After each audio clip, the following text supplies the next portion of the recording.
Hi everyone, Happy New Year. I'm Amanda Haas and welcome back to Traeger Live. I'm so excited. It's our first one of the new year and I couldn't be more excited to cook with you today.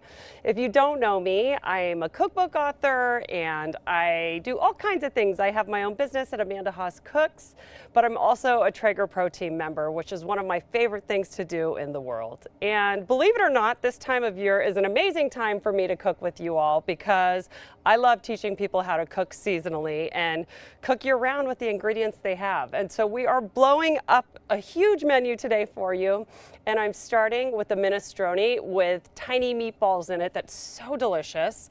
And then I'm gonna move into a winter chopped salad and I'm gonna grill the endive and radicchio, toasted almonds, lemons, salami, provolone. Absolutely delicious on its own or as a salad with something else. And then we have to have dessert. I'm going to do I'm doing a fruit crisp with seasonal fruit with apples and pears, and I'm throwing a couple berries in there just because I can. And today I'm making mine gluten-free, but you certainly don't have to, and I'll teach you how to do it both ways, okay?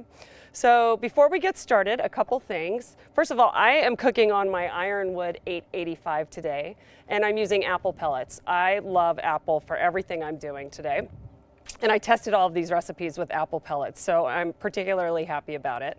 And also, I just want to encourage you to ask questions as we go. So I have my trusty assistant here, also my son, also known as my son, fielding questions from you all. So please ask as we go, and we'll try to answer all of them. And if I don't get to them, I'm going to be with Chad, also known as Whiskey Bent Barbecue, over on Traeger's IG feed after this. So I'll answer any other questions, okay? So let's go ahead and get started. Luckily for you all, I've saved some time by starting the soup on the grill. And what I did is I put my grill at 400 today, and I'm cooking everything at that temperature. That's one of the things I love about cooking on a Traeger is that it's really forgiving with temperature. So what I did is that I put my big Dutch oven, you can use a stock pot or any big vessel that you would typically use in the oven or on the cooktop for soup. And I'm sauteing all of these vegetables. I've got some olive oil in there with celery, carrots, parsnips, and onion. And I've let it go for about 15 minutes, and I'm just giving it a quick stir to make sure it's ready to go with the other ingredients. But the best thing is I'm just gonna lead in like I would if I were cooking this on the cooktop. So after those veggies have softened and the onions are translucent, I'm gonna add some tomato paste and garlic. Let that sit there and cook the garlic for about a minute, and then I'll add my spice blend, which is oregano, fennel, and chili flakes, okay? Any questions yet, Charlie? Nope, no questions. People are being shy in the new year. I'm just so happy we're back to doing this because I had a lot of people asking me, when are they coming back? And so thanks for hanging out with me today. Let's go ahead and add the tomato paste and the garlic to the pan. And just like if you were on the cooktop, you want to see that tomato paste turn kind of like a brick red, and we want to give that garlic a minute to cook.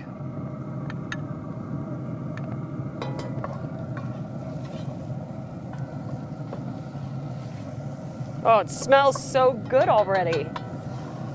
That garlic is so fragrant. But let's put the lid down. I think you've heard me talk a lot about the fact that these grills are amazing and that they recover, their heat recovers so quickly. And I think much faster than an oven. But I'm always encouraging people to keep the lid up as little as possible, right? Because we want to keep that temperature consistent while you're cooking. So that's exactly what I'm going to do with this soup. And then I'm just going to give that about a minute before I add the spice blend, and I'll put the lid down again and let it cook. And then we're going to add the rest of the ingredients and make the meatballs. So one thing I want to encourage you to do with this recipe is do things ahead of time. This tastes even better the day after you make it. So I love recipes where you can do that. And yes, Charlie, you have a question. Well, for people who just joined, we are making a minestrone with mini meatballs, which are so delicious, loaded with winter vegetables and cannellini beans and the meatballs. And then we're moving on to a winter chopped salad with traditional ingredients like salami and provolone, but I'm grilling endive and radicchio for it and grilling the lemons for the vinaigrette. And then we've got dessert as well. We are feeling it. We've got a big menu with apples and pears in a fruit crisp with a gluten-free crust, but I'm going to teach you how to make it either way, okay? Really simple. Yes, another question. For people who have never had minestrone with meat, is that very common? You know, what's funny, the thing that's really interesting about minestrone is that it's a recipe that can be done with leftover ingredients. And when people talk about peasant cooking and things that you could do without a lot of money, a lot of times in many cultures, especially in the Italian culture, if you had leftover Parmesan rinds, you could put those in for flavor if you didn't have any meat. And so yes, traditionally it can be absolutely vegetarian. And I even have a vegan one in my cookbook, the anti-inflammation cookbook. But my kids love when I have meat or some other protein of some sort in soups. And this one has just been such a hit with my family for years and years and years that I thought I'd show you how to make the meatballs too. But certainly keep it vegetarian if you want. And today I'm using chicken stock, but you could use veggie stock as well, okay? Good. Any more questions, Charlie, before I add the spice blend? He's got one. I'm going to add the spice blend while he asks me. Yes. Is this the Traeger pig? Why, yes. I'm so glad somebody asked, whoever asked. This is the Traeger pig. She's a working girl. Her name is Poppy, and she tends to hang out for all of our Traeger lives, but she's a big hit in the neighborhood. The FedEx delivery man knows about her. He came and picked her up out of the mud when she fell over last year. But I love this grill so much. It's such a conversation starter, right? So we're just gonna let those, the fennel and the oregano and the chili flakes cook in with the garlic, tomato paste, and veggies for about 30 more seconds. And then we're gonna start adding the liquid ingredients. The thing I wanna encourage you to do is make sure that those ingredients are cooked before you add the liquid. So like if you don't saute your onions long enough, they're not gonna cook through in the same way after you add the liquid, okay? Another question. I'm cooking everything. Oh, what temperature am I cooking in case you couldn't hear? I'm cooking everything at 400 degrees today. I think this recipe calls for 400 maybe, 375, 400. But you're gonna see I'm gonna cook everything at this temperature today. And it's one of the things I love about the Traeger. It's more forgiving than a typical oven when it comes to that, okay? Thanks for the question, that's a good one. I'm gonna grab some chicken stock that I'm adding to this. Again, you could use vegetable broth. And I'm also adding crushed tomatoes. I intentionally wanted to show you that these are coming from a jar. You can buy them canned or in a jar because this is winter cooking. And I always think when I make my pasta sauces that good tomatoes that have been jarred or canned are the best way to go. So I'm gonna add them right from the jar and I'm gonna add chicken stock. Now I cheated and I heated this up on an induction burner because for the sake of time today. But typically all I would do is I'd put in cold stock or room temperature stock along with these tomatoes, bring them to a simmer, and I put the lid on, tilt it so there's a little space for steam to escape, and let it cook for about 15-20 minutes before I add the meatballs. So this is just for the sake of time today that I heated this up, okay? In it goes. Ooh. All right. And then let's get the tomatoes. Thank goodness for this secret area down here.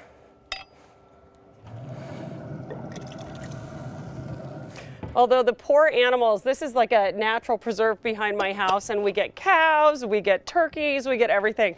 They've come out here the morning after and seen all kinds of things left here that I forgot about. Poor things. Okay, so we're just gonna let that do its thing. Let me put the lid on it. And we will go ahead and make the meatballs. By the magic of television again, here we go. So we have all of our ingredients for these ready to go. Oh, you know what I didn't do? I do want to pop some Parmesan rinds in there as well because I can. So these are going to add depth of flavor to the soup. Again, if you were cooking and you were using water instead of stock, there wouldn't be much flavor. These have a lot of salt in them as well, so I'm gonna wait to season this dish until I'm done with it because these can really add a lot of flavor. Yeah, Charlie, question. What temperature will you cook the soup on, or is it still the same? I'm gonna keep the temperature on this grill at 400 the entire time. So watch and learn, friends. When people get nervous about temperature, I tell them it's okay. The only time I really, really care about cranking it up is when I'm trying to sear meats or do something where you want to get those sear marks and you really want something crispy and caramelized on the outside. But you can play around between 350 and 400 for most of these dishes. And I'm cooking it at 400 today for the sake of time, which is great. And also when I grill my veggies, you'll see how quickly they grill, okay? Let me just pop those in for flavor. All right. Okay, so on to the meatballs. This is so great because I had someone lovely helping me today assemble everything. But one of the things I wanted to teach you about is flexibility in cooking. And I know when people bake, you know, things are so specific because you're depending on science and measurements to make everything work properly. But one of the things that I love about cooking is that you can be really flexible. And so in my recipe, I called for ground turkey, but I went to the store and they didn't have any. So they had ground chicken, which I'm using here. They also had ground pork, and you can use a combination of those things if you like. I'm just doing the chicken in these meatballs right now, and that's fine. I just encourage you, these are probably pretty low in fat, and I think to make a perfect meatball, you need a little more fat, right? So I'm adding cheese, I'm adding egg to bind it, and that will really add to the flavor as well. It looks like we have a question. Do you add pasta to the soup? Okay, do I add pasta to the soup? You certainly can, and that's another way to make it more filling and more interesting without adding a lot of expensive ingredients or meat. I'm not adding pasta because I'm gluten-free, sadly, not by choice, but you definitely could. And you could even add gluten-free pasta. You could add rice to it if you want. I'm getting my starch from the cannellini beans because I love how these kind of like thicken up the soup and really add a texture, kind of like just thicker. It's great. A lot of people too would add toasted breadcrumbs into it so it thickens and you get those big croutons as you scoop out the soup. It's delicious. Any other questions before I make my meatballs, Charlie? Okay, delightful. So you're gonna see some herbs in here. I've got some thyme leaves, I've got fennel seed, I've got a lot of grated Parmesan cheese, which I love for flavor. And I have the ground chicken. Like I said, you could use turkey, pork, beef, whatever you like, okay? And I am just gonna add an egg to bind it. So again, you could do all of this prep in advance and then just whisk this together at the last minute and you're good to go. So I'm just gonna kind of break this egg yolk. I use my hands a ton when I cook. I'm being more careful now, of course, because if you're with anybody and you're worried about health, safety, all of that, you can certainly use a fork or you can use a spoon to mix this instead.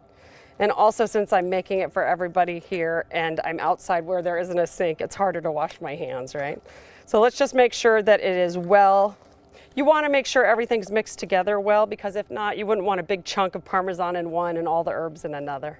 Yeah, question. Yes. One, where are you broadcasting from? Oh, I love that question. And then two, is this recipe on the app? Okay, one, where am I broadcasting from? I live in the East Bay of San Francisco. So we're up here in Northern California. It is beautiful weather. It was not like this yesterday. And I live in the burbs and I live, like I said, up against property that's for animals of all sorts. So I love it here. I can get to the city, but I love my little private area here. And is the recipe on the Traeger app? I think it's on the app. I know it's on the website. If you go to the app or TraegerGrills.com and you enter my name, Amanda Haas, all of my recipes will pop up, but you can also search for it by name. So it's called minestrone. They have a really cute name for it on the website. Meatball minestrone? Meatball minestrone? I think. Okay. Yes, another question? Can you use most stovetop pots in the Traeger, or do you have to get special ones? It's like everyone's setting me up for my favorite questions.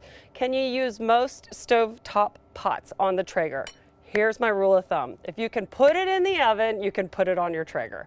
Okay, there's nothing different about putting it on your grill if you're not taking it to like 700 degrees, right? So I use all of my cast iron. I use my Dutch ovens. I use my stainless steel cookware. I just don't put any plastic, obviously, in the grill or anything with like a plastic knob on it, just like you wouldn't put it in your oven. So that's my rule of thumb too for cooking. I say if you can put it in your oven to cook, you can put it on your Traeger to cook. And it's kind of why I love the recipes today, because they're all things that traditionally people do inside, and I think they just taste extra good when you cook them on your Traeger, okay? Feel good food, as we're saying. These are amazing. Now let's just scoop out these meatballs really fast before we put them in. And like I mentioned, you can certainly use your hands for all of this. I'm just gonna use an ice cream scooper, which is a great little cheat to make sure that they're the same size. And it's also great if you don't want your hands in and you're working with raw meat, okay? Is that a question, Charlie? Yes. Yes. What other pellets would you recommend for this recipe? Oh, okay, what other pellets would I recommend? First of all, there's gotta be, we need to think of a name for how I use pellets, like flexible about the pellets I use. I develop recipes with all kinds of pellets and I don't get stuck on certain ones. So I love apple for this. I've done signature blend with a lot of these. I just stay away from like really heavy, like a mesquite or a hickory, unless you want that much flavor from the wood in your food. So think apple, I've done cherry, oak, I love all of those. I just happen to have apple. It's the one that I seem to have around the most. And I think it works really nicely with vegetables and fruit, and it works really nicely with the soup. And when I grilled the endive today and the radicchio to try it out, it was spectacular. So do what you like, and it's totally up to you in terms of how much smoky flavor you want on your food, right? I save those big woods for when I'm doing meat, and I really want a lot of that wood flavor, wood-fired flavor. All right. Okay, so I'm just scooping out these meatballs. How many have I got? 3, 6, 9, 12, 13, 14. This is perfect. I think I say it makes 18 to 24, maybe 16 to 24. If you're huge lovers of all of this, of meat, you can certainly make more double batch. I would just recommend adding more liquid to the pot because these need to be able to sink into the liquid in order to cook well, okay? Excuse me while I just put these down in my secret hiding spot. All right, so we're gonna add these directly to the soup, and hopefully that stock is simmering already since I heated it up beforehand. But like I said, you would wanna give it a little bit more time if you were just cooking this at home and you weren't doing it for all of you right now. So I'm really curious to see what people are cooking this month on their Traegers. I know that typically it's a month where a lot of people devote all of their time to health, and I certainly with the type of work I do especially, spend a lot of time teaching people that you can cook all kinds of food on your Traeger and it makes everything feel better. But my approach to wellness in the new year is really like this. I try to cook with as many fresh ingredients as I can. I don't go really hard on myself about doing everything a strict way. I just try to dial back whatever it was we were doing around the holidays that doesn't feel great for us, right? So limiting my alcohol, taking out refined sugars and flours, but I really do. I like to eat everything. So yeah, Charlie, question. What are you putting the meatballs on to cook besides the soup? So I'm gonna cook them in, he asked, what are you putting the meatballs on to cook? I'm putting them directly into the soup. So the broth is hot enough that they're gonna cook them. So we're just gonna drop it directly in here, and then we're gonna check on them in a little bit, okay? So we're just gonna gently put them in. If you just throw them in, they'll break up, especially when you're working with a lean cut of meat like this. Did you have another question, Charlie? Yeah. What is the size of the scoop? I'm using for the meatballs? I want to say it's a tablespoon, but don't quote me on that quite yet. I'll look on the scooper because it's not like a regular scoop size. It's smaller than that. It's about a tablespoon, I think. But isn't it fun that they look good, right? And it's such an easy little cheat. So if you have an ice cream scoop at home, you can do it. It's bigger than like a melon baller though. Okay, last one, in you go. So I love that they're all submerged in the liquid because what I'm gonna do next is put the cannellini beans in on top of them. And so everything's gonna kind of sink down and cook well. I won't stir the cannellini beans because then it would break up the meatballs a little bit. But if you were short on broth and they're sticking out, you can always add more of the stock. You can add more tomatoes. You can add any flavor you want more of, okay? Alrighty, let's get the cannellini beans in there gently and put the lid back on. This looks great. There's definitely enough liquid. And like I mentioned, just as if you were cooking this on the cooktop or in your oven, I'm gonna tilt the lid like that so it helps heat up faster, but it still allows a little bit of steam to escape, okay? All right, so we're through that. And while we wait for that to cook, we're gonna work on our salad. Yeah, question. Would the meatballs add more flavor if you browned them in the pan first and then added them? I love when people ask me questions and they're really good cooks. The question is, would the meatballs have more flavor if you browned them in the pan first and then added them? Absolutely, because you could even roast them in an oven first, or you could roast them on the Traeger first. Getting that caramelization on the outside is always delicious, but it's funny, I think that there are traditional recipes, it's like chicken and dumplings or anything like that where you're used to dropping dough in and you don't try to get it brown. I don't mind that these aren't browned first. I just feel like it's part of the dish, and it really is part of the soup that way, right? When I brown meatballs, I want to just enjoy that yummy caramelized flavor, and you lose a little bit of that when you put it in the soup. Yes, another question. Can you cook stuff on the butcher paper in the Traeger? Can I cook things on the butcher paper in the Traeger? 100% yes. I do it all the time. I'm also known to use parchment paper like crazy on my Traeger. I use parchment paper on all of my sheet pans because it makes cleanup a breeze. So for any kind of roasted vegetable, for fish, anything that I'm doing on a sheet pan, I use the Traeger butcher paper or I use parchment paper. So you absolutely can use that butcher paper on the grill. I do it all the time. I don't know if that's bad to say, but I do. I do it all the time. Yes, another question. Stir the soup at any point while cooking. Do I stir the soup while cooking? I'm going to look at it and see how it's going.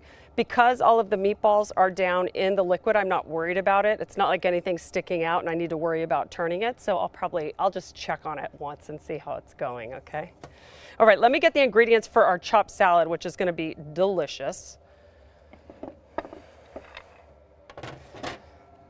I did something fun, and we have actually done a lot of the work that's not grilled ahead of time, which is fantastic. And then I'm going to get the other ingredients we need, which are the grilled lemons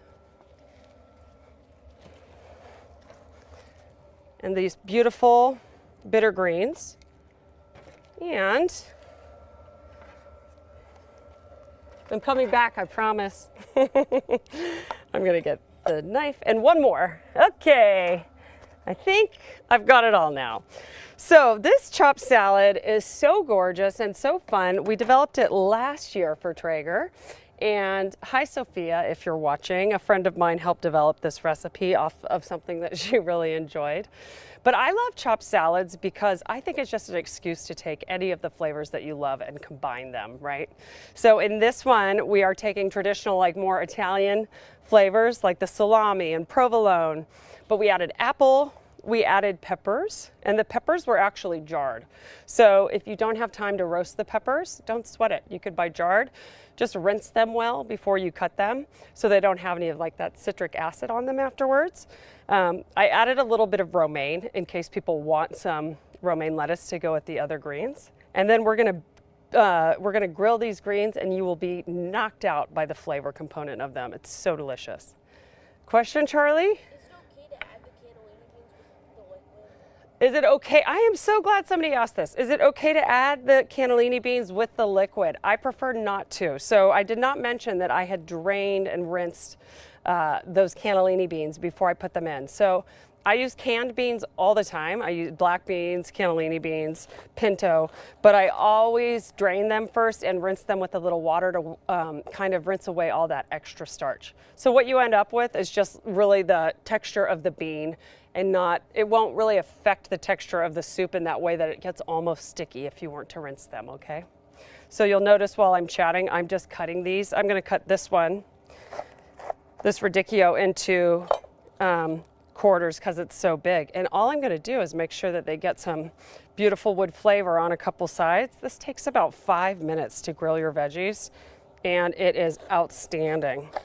So this one's a little smaller. I can leave it in halves. And I'm going to do the same thing with my endive. I'm just cutting right through the stem. If the stem looks a little bit not so nice to you, you can certainly just barely cut it off there before you cut through everything. But I'm trying to leave the ends intact so they won't fall apart before I cut them. How's it going over there, Charlie? Any other questions for me? Nope, I'm all caught up. Maybe after this new year, we've all clearly had our minds on a million other things. And I know that cooking and cooking food that's good for us is just such a nice kind of refuge for me and my family, that we can still do this together amidst the chaos in the world. And it makes me feel it makes me feel in control. It makes me feel like I have control of something, and that is that I'm feeding them food that's good for them, right? And that we also really enjoy, and we have an excuse to be together. So yeah, another question. I did use canned beans, they were asking. I used canned cannellini beans. You can get no salt added if you prefer, and then use salt as you like. I think that's what I did for this recipe. And like I said, I'm always checking for salt levels as I cook. And because I added a Parmesan rind to this just for kicks, I don't want to over salt it or over season it as I go, okay? Now I'm going to sprinkle a little salt on these greens before I put them on the grill. Any other questions, Charlie? My son is being an excellent helper here, along with the Traeger social media team, who is back in Salt Lake doing what they do best. I was so blown away by all the amazing content we had over the holidays for people, and I was so inspired to cook what everybody was making. It was amazing. How did I manage? I know I have tongs here somewhere, folks. I know I do. Maybe not. Then I'm gonna do what I do best and put these on without tongs, and then I'm gonna have someone go and grab me some. So I'm just gonna put these directly on the grill. Yes, the soup is there. I'm gonna work around it, no big deal. Thank you, Andy. I usually don't have a lot of help prepping for these, but today I got smart, and Andy, who's a graduate of a cooking school here, who's phenomenal, helped me out. So I'm just putting these straight on the grill. They'll fall apart a little bit. It doesn't matter. We're just trying to get that wood flavor on there. And you can see me working quickly. Andy, I was talking about you while you were gone.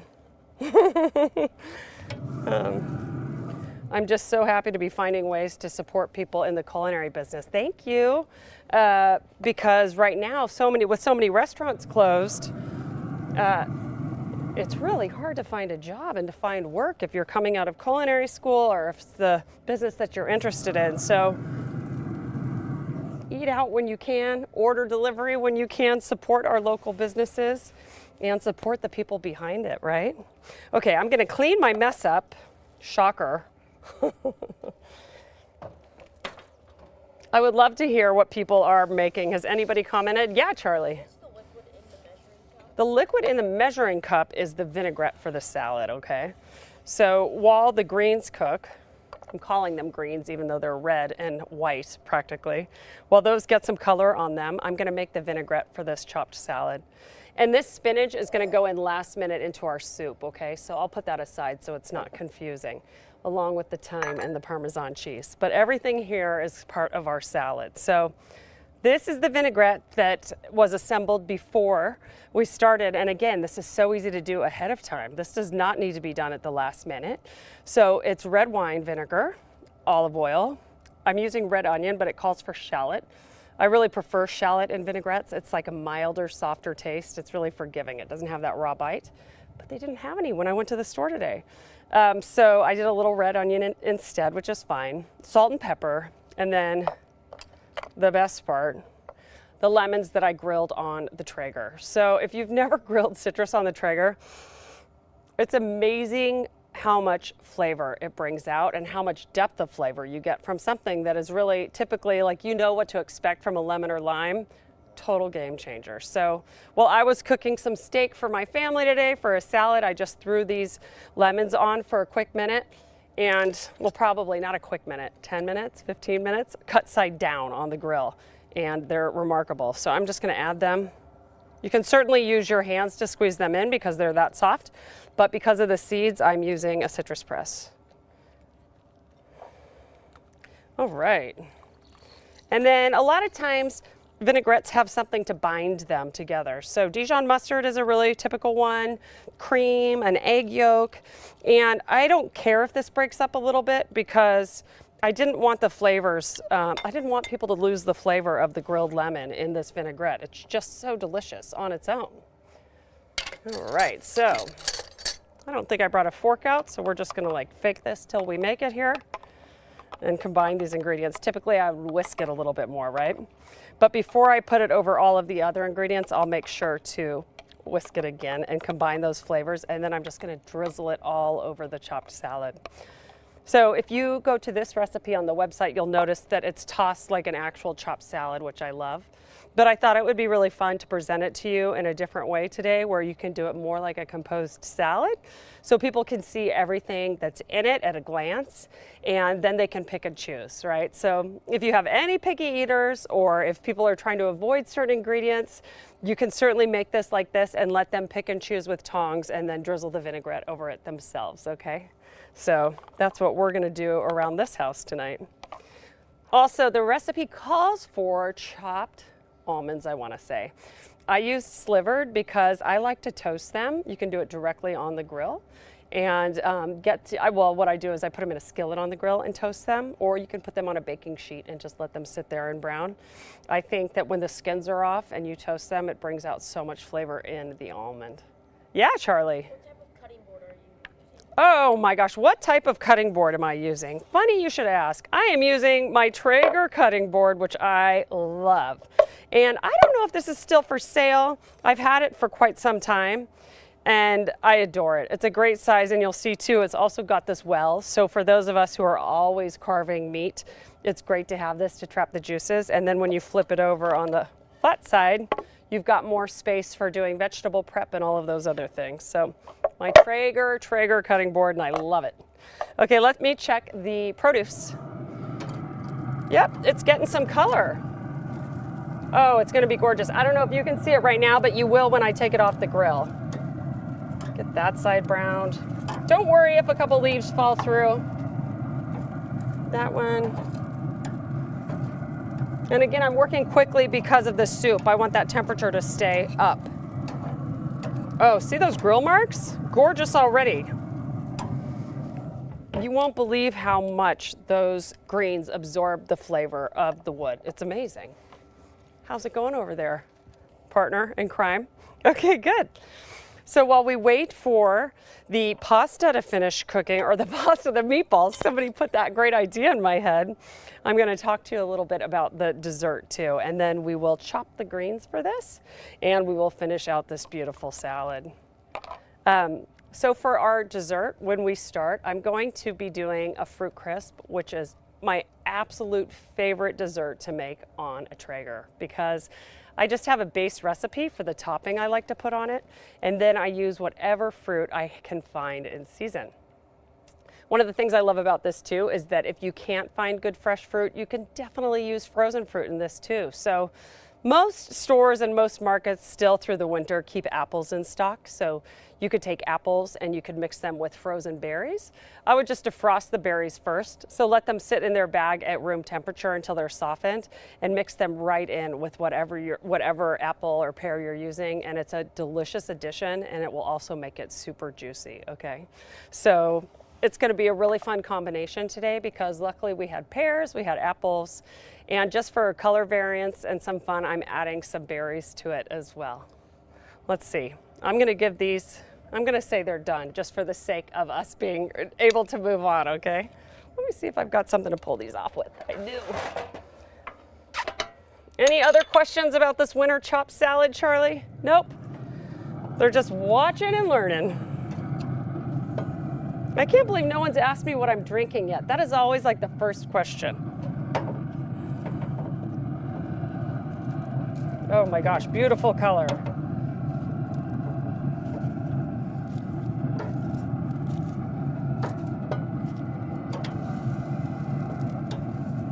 Oop, lost it. Lid down. That's not bad at all. It only dropped 40 degrees in that time that I had it open, which is remarkable, and it's already bouncing back. Love my Traeger. Yes, Charlie, question. What am I bet that's Krista asking that question. No, I'm laughing because a lot of the food I cook is in the wellness space, and I'm constantly talking about how what I eat affects my health.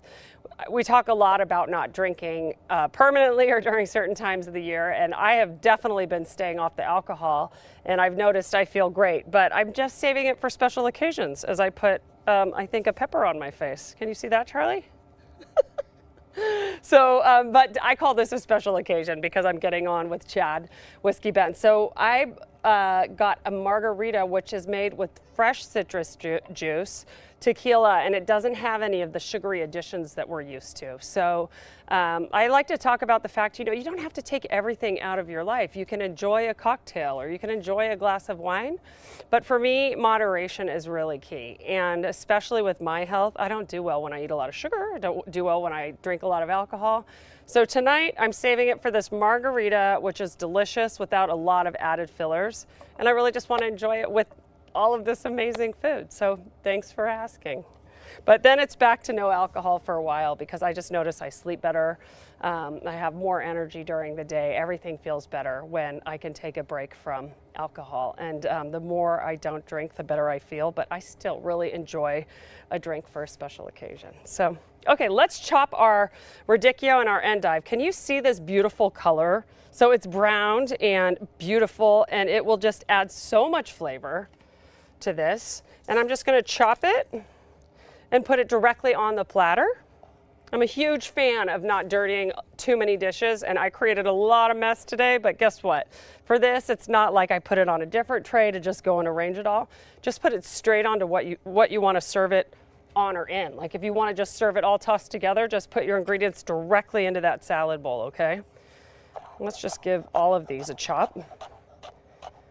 They'd be really pretty if you just put them on the platter whole like that as well, but I'm trying to make this more of like if you mixed it all together, it's easy to eat and you wouldn't be having to cut through a lot of things.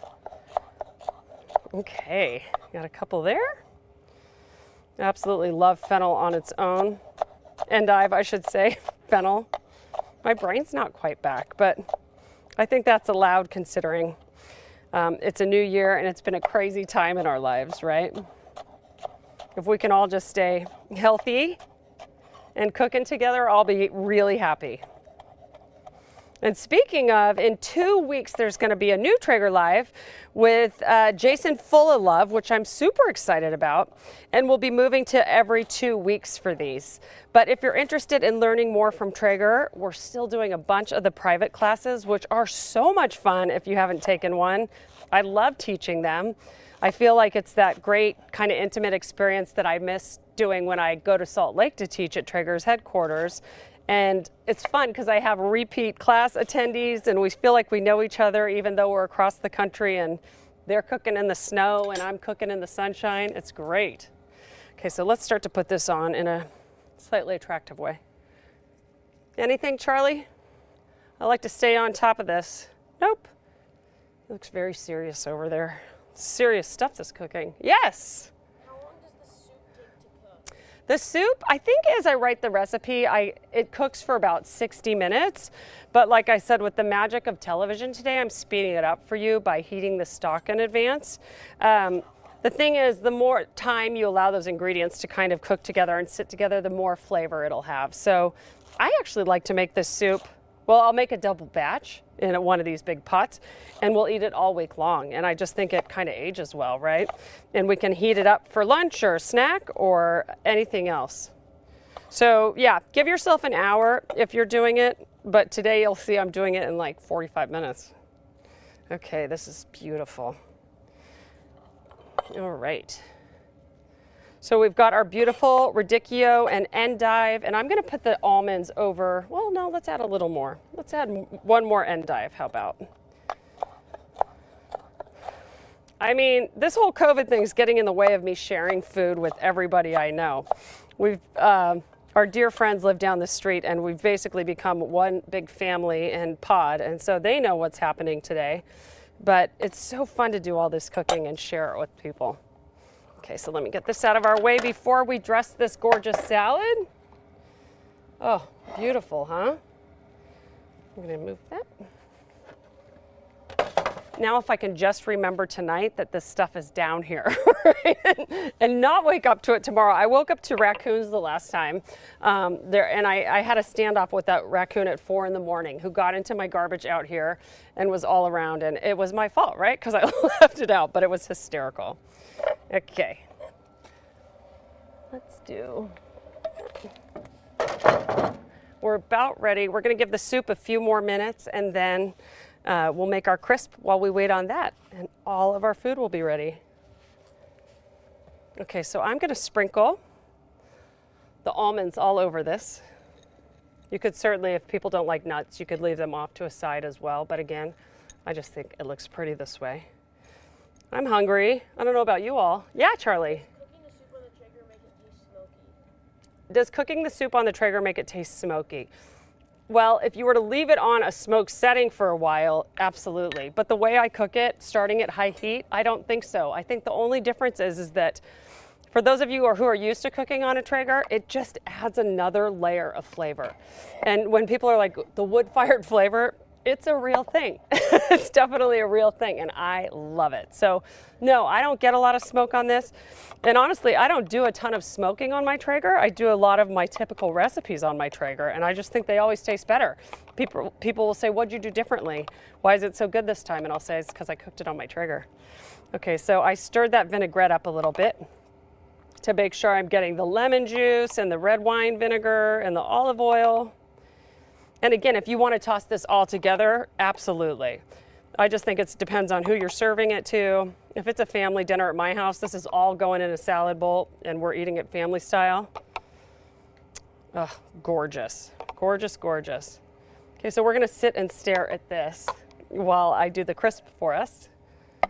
Absolutely stunning. All right. Let's talk about dessert, my favorite.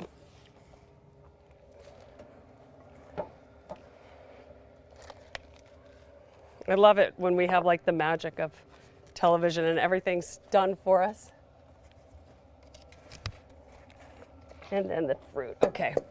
Now, one thing I'm excited about is I'm going to show you 2 ways to do this. Either family style in a big dish or in individual containers, which are a super fun way to make it too. I love doing it that way. It feels like such a treat for people. But here's what I've got for mine today. I'm going to grab my berries as well. Here they are. I've got some blackberries that I had. Blackberries tend to last longer in the fridge than other berries, and so they're super forgiving. And so when you look at the apples and the pears, it's kind of like, I know it's going to taste great, but it's fun to have a little bit of color in there. So I'm going to add them to this. And I called for 3 pounds of diced apples and pears. So you can certainly use all of one or another. I also love Asian pears, so if you can find them, put them in there. They're like the most exquisite texture and flavor and smell. But I've just got a combo of pears and apples. Yeah, Charlie? What temperature and pellets are you using again? What temperature am I cooking at and which pellets? I am using apple pellets, which I tend to use a ton of, and I am cooking at 400 for everything today. Kind of wanting to teach you that Traegers are super forgiving, and if you're cooking at 400 because of one recipe and another calls for 375, don't worry about it. It's totally fine. It all works out. So I just wanted to show you all that even if this one called for 350 and the crisp calls for 375, I'm doing it all at 400 and it's all going to be delicious, okay? The cooking time might just vary by a couple of minutes. So when I have apples and pears, I always taste them to see if they need anything sweet added to them. I always add a little bit of vanilla. And I added just a little bit of cane sugar to these. You can really taste the vanilla. And a pinch of salt. They're good. So these I did a few hours ago, and since you're gonna cook them, I don't worry that much about them turning color. I put a little lemon on there so they wouldn't get really brown, but it's all gonna turn brown when it cooks anyhow. So in they go. And you can grease this dish if you prefer before you put your fruit in. But I tend to not have a problem, especially when I'm cooking in this cast iron enamel. It's almost like nonstick on the bottom. Okay, so there's that. And we're gonna just spread this across. Now you can certainly make them heaping if you like. I would just put a sheet pan under it when you bake it. Yeah? Are you using a cast iron Dutch oven? I am using, they're asking what Dutch oven I'm using. I am using a cast iron Dutch oven. It's a stove Dutch oven today. I use a lot of cast iron and cast iron enamel. So you'll see me using Stobe or Le Creuset.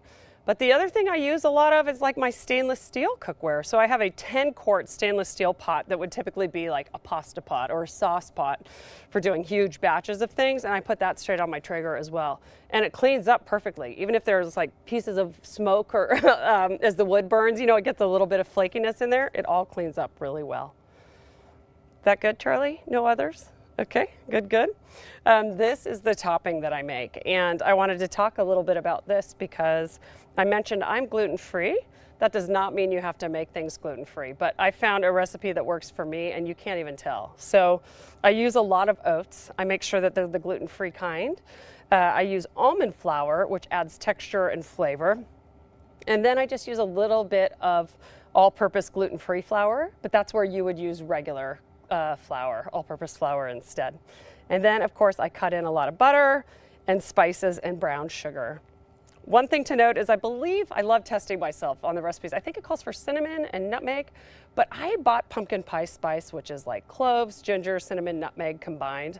I bought that before Thanksgiving and I use it for everything. So it's a really great little kitchen hack if you've got any left over.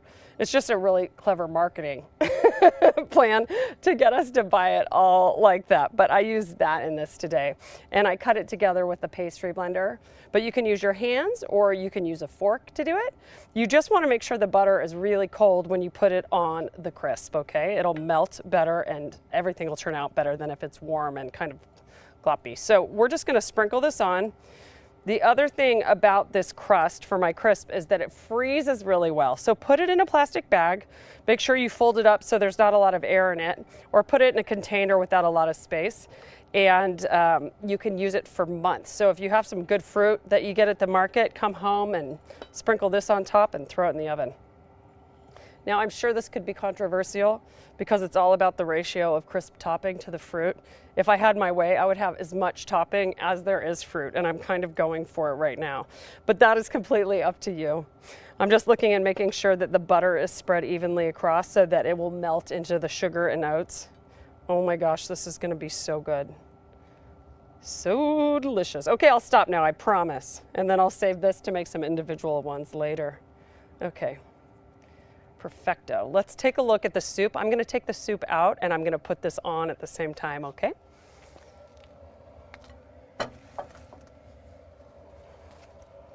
I keep disappearing. Let me get this ready. And then, oops, you know what I forgot? I forgot these, but that's okay. I'll put them in with the one I'm going to make for us, the smaller one that's left over. But you can see by adding the berries, it would just add a really nice color to it. Okay. We've got that ready. Does anybody else talk to themselves? I think it's gotten worse since I've been working from home so much with COVID. I just sit here and talk to myself all day long.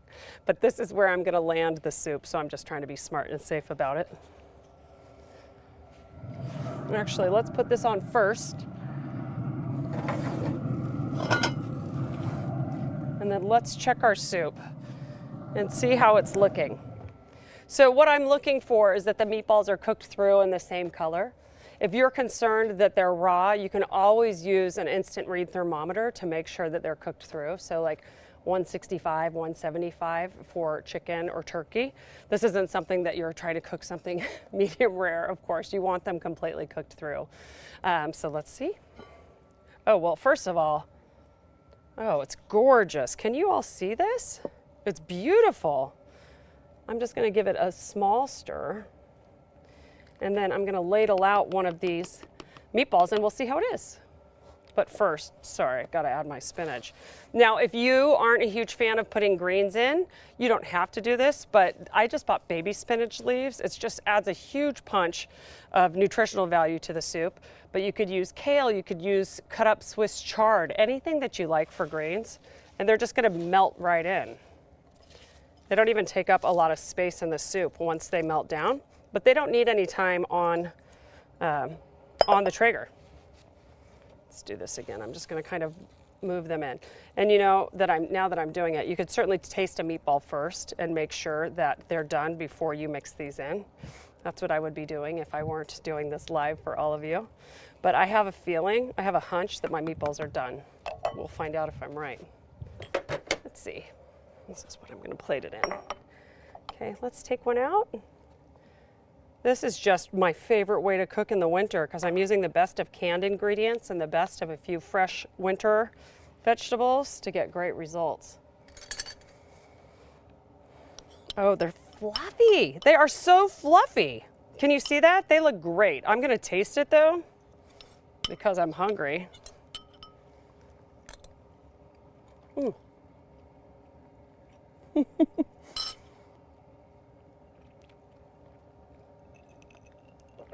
They're hot, but they're delicious. They're absolutely delicious. I love them.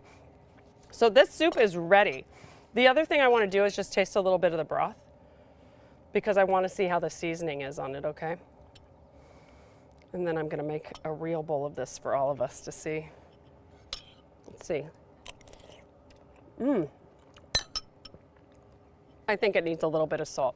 And it's still gonna have Parmesan added to it as well, right? So I wanna be aware of that. But this is an 8-quart stock pot or a 10? So if you think about how much liquid is in here, in comparison to how much salt I'm adding, it's not a lot at all. And you can certainly season the meatballs more heavily if you are used to more seasoning. I think I call for like a teaspoon or half a teaspoon, usually, of salt per pound of meat. And this had a pound of the ground meat in it. Oh, this looks gorgeous. That piece of Parmesan rind is in there somewhere, and it's kind of like a good luck thing if you get it. It's gonna be amazing. All right, so I'm just gonna eat this last little bit of meatball because this is the bowl I'm gonna use to make myself a real bowl and ask if people have other questions before I bring out the rest of the dessert. I hate using the word healthy because I think it makes people want to run away when you describe food as healthy. But one of my favorite things to do here for Traeger is teach people that you can use ingredients that are great for you and still have fabulous tasting food, right? So it's like feel-good food. It's just good for you. You feel like you're doing something great for your body, but you're not sacrificing on taste at all. Yeah, Charlie? Can you put berries on top of the crisp? Can you put berries on top of the crisp? You can do whatever you want. Absolutely. So you definitely could. What else would be fun is if you crushed a few of those berries up and you added them, you kind of like drizzled it over the top. And I'm going to show you how I'm going to plate these. So hold on one sec. I'm going to move on to our individual fruit crisps, which are gorgeous. Let's clean up our space a little bit. And so we have these 3 beautiful recipes. This would be an amazing meal to serve all together. Yeah, Charlie? Do you ever place your pot specifically to use your hot spots on the Traeger? Do I ever place my pot specifically in a certain place to use my hot spots on a Traeger? I do not, but you can do that. So the one thing I do is you might notice when I cook a lot, I'll put things that I'm grilling individually around the rims of it if I want better grill marks on things. So whether you're doing burgers or the citrus, I line it up towards the front and the sides of the grill. I find that those are the hot areas where I really get a nice sear on things, but I don't worry about it with my cookware. What I do is I preheat my cookware on there. So I put my stock pot on when I turned the grill on, and it just gets warm enough that when I add the olive oil and the other vegetables, it's ready to go. So that's a fun little trick to do. It just speeds up the process for you. Okay, so now let's talk about bringing all of these beautiful things together. All right, so we've got our soup, we've got our chopped salad. I'm gonna move this up for you. Isn't this gorgeous? I mean, what a meal. And then we have these fruit crisps, which, surprise, we baked off earlier today in their little individual portions. Aren't these cute? And so I happen to have these stove pots, and all I did was put these directly on the grill. Again, if you're working with berries or things that are really juicy, or if they're all the way to the top, I recommend putting them on a sheet tray first with some parchment or butcher paper down there so that the juices, if they overflow, you don't worry about it burning the bottom of your grill, okay? So it's a lot easier to manage cleanup afterwards. So we have these super cute little individual ones. If you want to serve individual portions for people, this comes in really handy right now as we're trying to entertain or be safer around other people when they come into our home, right? And I'm just going to show you how I can garnish this really quickly. And then we'll do a full bowl of the soup and call it a day. This is creme fraiche, but I think that vanilla bean ice cream, whipped cream, anything would be delicious on this. I just like cutting the sweetness of the crisp with a little bit of dairy. And you know what else I've been using, which I never have done before? Kite Hill, I think is the name of the brand, but like an almond milk dairy. There are many companies that make it. I couldn't believe how good it was for like a cream cheese kind of thing. But I'm just gonna put a really pretty little dollop of creme fraiche on this final one. Aren't these adorable? I mean, come on, so cute. I'm not gonna lie, I'm gonna taste this one before we're done here. So let me get our soup and we'll talk about the full meal. And if you have any other questions as I'm garnishing, please ask, okay? All right, where's my bowl? We're gonna pretend like you didn't see that I had a bite out of this already, okay? I'll make it beautiful for the picture. Don't tell. But wow, what a great meal. Think about you're sitting around watching the football playoffs this weekend, Charlie. This would be a great meal to make, a great soup to make ahead of time where people can just help themselves to it. I want to add a little bit of this grated Parmesan to the top. I always put on top what is in the soup. It's like a nod to the ingredients. I don't like to garnish things with ingredients that aren't in the recipe. I think it kind of throws people off, right? And then I have a little bit of thyme, which went in the meatball as well. So I'm just going to put a couple of thyme leaves on here. Like rosemary, you just pull the thyme leaves against the stem and they come right off for you. This is my kind of cooking. Oh, any last questions, Charlie? Speak now or forever hold your peace until I get on with Chad in about 15, 20 minutes over on Traeger's IG account. But again, you can get all of these recipes at TraegerGrills.com. You can also get, of course, the grills, the apple pellets, all of the tools I use. Oh, I've got my big spatula out here today, which I love as well. You can get all of those things at TraegerGrills.com. And like a gentle reminder, 2 weeks from now, Jason Fully Love will be here cooking for us. And while I take the last question, I'm going to just start trying things. Yeah, Charlie? Can we have a little quick question and answer? Yeah. Oh, we want to do a quick Q&A. Sure. Bring it on. Where can I buy your anti-inflammation cookbook? Oh, excuse me. As I pig out, that's delicious with creme fraiche. Note to self. Where can you buy my anti-inflammation cookbook? I have 3 cookbooks. 2 of them are still in print. You can buy them wherever cookbooks are sold. Of course, Amazon.com, but if you Google Amanda Haas cookbooks, you'll find them sold in a bunch of different places. So the anti-inflammation cookbook, and then my newest one is The Vibrant Life, Eat Well, Be Well. And I'm constantly taking recipes from those books and adapting them to the Traeger. What else? What is your favorite cut of steak to cook and what thickness? What is my favorite cut of steak to cook? We had this conversation at my son's birthday dinner last night. They love skirt steak. I love making skirt steak. It's the best thing ever for cooking quickly, for tacos, for steak with chimichurri. I personally love ribeyes. I love thick, thick bone-in cuts that you have to kind of know what you're doing to cook. I think they're so delicious, and I love bone-in for the extra flavor. Next. Could you use butcher paper to wrap ribs during a 3-2-1 cook instead of foil? Could you use butcher paper in a 3-2-1 cook for ribs instead of foil? I would, yeah, you could. But I think the thing I like to use foil for is the amount of liquid that comes off your ribs, right? So I would use, you could wrap them. I'm not changing my mind. You could do it in a pinch, but I think the reason I recommend foil and other real pit masters and grilling experts like DivaQ recommend foil is because a lot of times when you're cooking the ribs up front, you're braising them in liquid, right? So I add olive oil, but they might be adding apple juice, apple cider. But for that last cook, where the liquid, you've let go of that and you're saucing them, sure, give it a try. Absolutely. What Traeger is your go-to grill? What Traeger is my go-to grill?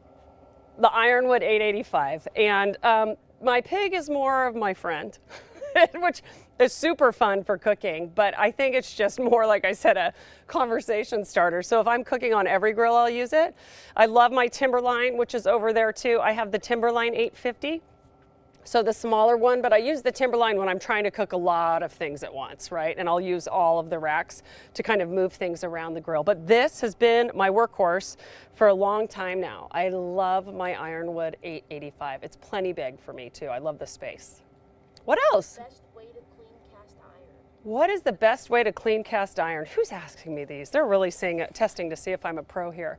I think the best way to clean cast iron is you have to season it well to start, right? So you need to make sure that it's been oiled properly to start. One thing you don't ever want to do with your cast iron is let it sit in hot water, even if it's hot soapy water for long, because it will cause rust.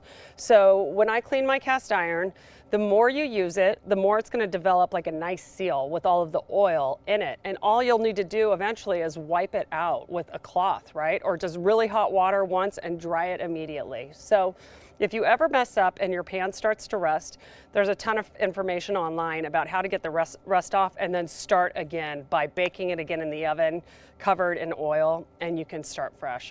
It can be really forgiving. Where can you buy the little cast iron ramekin? I mean, how cute are these? Where can you buy these? These are made by Stobe, and this one actually was from a Traeger event. I brought it home with me from Salt Lake City. So Stobe sells these. If you Google Stobe, you'll see it sold in many, many places. They have their own website, and Le Creuset makes them as well in all of those colors where we recognize. I think a lot of different companies are making them, but they're the two companies that are known for them. What's the cheese on the chopped salad? The cheese on the chopped salad is provolone, but you know what else I bought for it that I love? I love smoked mozzarella. And I was gonna try to smoke some on the grill for you today, but I ran out of time to do that. So use what you like. I mean, a lot of people would use just like a regular fresh mozzarella. You can use the provolone with the salami. I think it's a great combination. Last question. Other than this soup, what's your go-to winter soup? Other than this soup, what's my go-to winter soup? Another version of this soup. I do another version if you want to keep it vegetarian that also has lentils in it. So I tend to make these tomato-based soups, but I'll also add, the other night I did my favorite easy soup, which is a butternut squash soup. I think it's in my book, The Vibrant Life. And you roast the squash and the shallots and some thyme and garlic on a sheet pan in your oven or on your Traeger, and then all you do is you zap it in the blender with some chicken stock, and it is the most delicious soup, the least effort possible, super simple and great for us. So the butternut squash that I pan roast, or another version of the minestrone. So that's it. Final question. I just want to thank all of you for hanging out with me tonight. And remember, 2 weeks from now, we will be with Jason Full-of-Love right here. Well, not in my backyard, but right back here at Traeger Grills Live. And we'll keep these up every 2 weeks. And I've had such a blast cooking with you. If you have any questions, I encourage you to come hop on Instagram Live with Chad and myself right now, otherwise known as @WhiskeyBentBarbecue, in about 15 minutes. And we're going to talk through this entire cook, okay? So everybody have a great evening, be safe, and it was so nice to see you again. Bye.